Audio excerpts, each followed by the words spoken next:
નમસ્કાર દર્શક મિત્રો, આપ જોઈ રહ્યા છો B48 ન્યૂઝ ગુજરાત। હવે નજર કરીએ આજના મુખ્ય સમાચાર પર। બનાસકાંઠાના વાવ, થરાદ અને ખાસ કરીને સુઈગામ તાલુકા પૂરથી સૌથી વધુ અસરગ્રસ્ત થતા સરકાર તરફથી રાહત સામગ્રી મોકલવામાં આવી છે।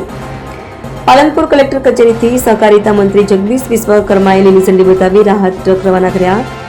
ઘઉં, ચોખા, તુવેર દાળ, તેલના પાઉચ, બાજરી, ખાંડ, મીઠું સરકાર દ્વારા ખાસ કરીને સુઈગામ તાલુકાના 23 અસરગ્રસ્ત ગામોને પ્રાથમિકતા આપવામાં આવી છે અને ત્યાં તાત્કાલિક કીટોનું વિતરણ શરૂ થશે।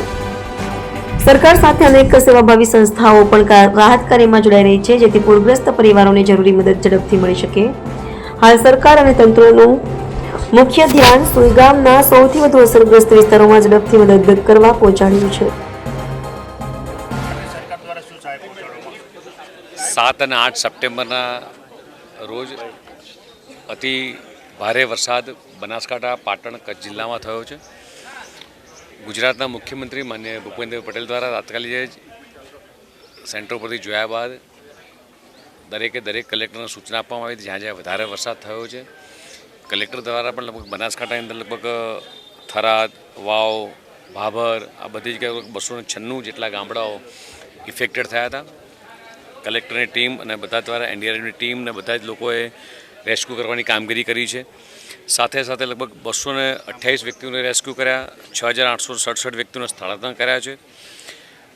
જેવી જ ખબર પડી જ્યાં જગ્યાએ અતિવરસાદના કારણે લાઇટો જતી રહી હતી, લગભગ 203 ગામમાં જ્યાં લાઇટો જતી રહી હતી તાત્કાલિક જ લાઇટ વિભાગે કામગીરી કરી છે અને ઓલમોસ્ટ બધા જ ગામડામાં લાઇટોના થાંભલાઓ ચાલુ થઈ ગયા છે, સબસ્ટેશન પણ ચાલુ થઈ ગયા છે।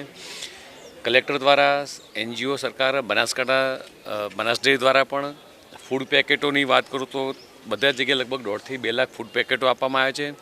મેડિકલની ટીમ પણ પહોંચી ગઈ છે। સાથે સાથે એવું કહું કે ભાઈ 5 અધિક કલેક્ટર, 10 જેટલા મામલતદારો, 86 જેટલી વીજળીની ટીમ, 80 જેટલા વેટેનરી ડૉક્ટરની ટીમ બનાસ ડેરી અને કલેક્ટર દ્વારા 316 જેટલી મેડિકલની ટીમ પહોંચી ગઈ છે।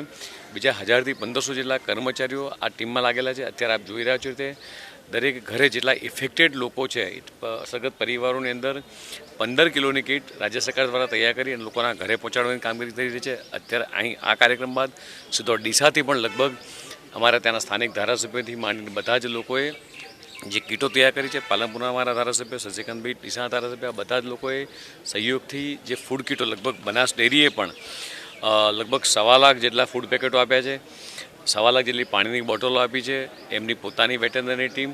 એટલે રાજ્ય સરકાર અને સાથે સાથે કલેક્ટરને પણ તે માન્ય મુખ્યમંત્રી સૂચના આપી છે જે જગ્યાએ સર્વેની કામગીરી કરવાની છે એ સર્વેની કામગીરી પણ એ આજથી જ ચાલુ થઈ છે અને મોટાભાગના તમામ રસ્તાઓ એ ચાલુ થઈ ગયા છે। જે જગ્યાએ પાણી ભરાયા છે, જે જગ્યાએ નથી જવાય એવું ત્યાં પણ વ્યવસ્થા કરીએ છીએ અને માનનીય મુખ્યમંત્રીશ્રી પણ પોતે અત્યારે હમણાં બપોરના સમયે અહીંયા આવી પહોંચવાના છે।